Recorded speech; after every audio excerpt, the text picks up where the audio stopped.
Qaysidir xotin quli xotiniga mashina olib kelyapti. O'l. Jonim chiq. Meni bolammi? Shu toychoq saniki. Yaxshimiskina. Jinni o'zi ijarada uyda tursang, nima qilarding mashina olib berib? Uy olsang bo'lardi-ku. Ha, olib bersam xotinimga olib beraman-da, dada. O'l xotin quli.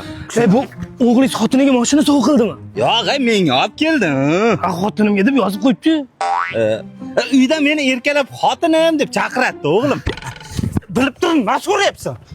Jon, dugonam eri bilan Maldiv orollariga ketibdi. Biz ham boraylik. 7-sinfda meni olib bergan tursikni kiyib yuribdi. Bittiga olib borarmikin bu Maldivga?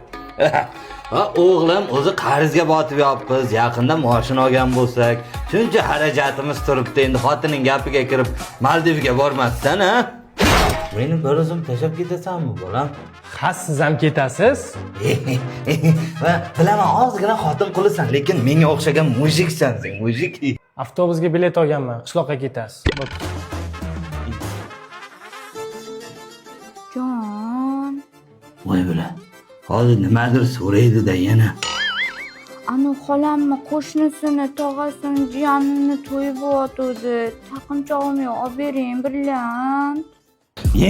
Qanaqa brilliant, ha? Qanaqa brilliant? Mashina olding nemadim? Sayohatga chiqib kelding nemadim? Endi brilliant olmoqchimisan, ha? Xotinning gapiga kirolmaysan-ku, xotin quli. Hozir kallangni ishlat, pulimiz yo'q, qarzga botib yopmiz.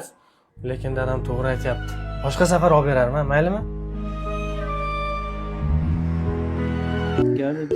Rahmat, dadasi berib yuborgan sovg'ingizni oldim. O'zim xohlagandek brilliant ekan.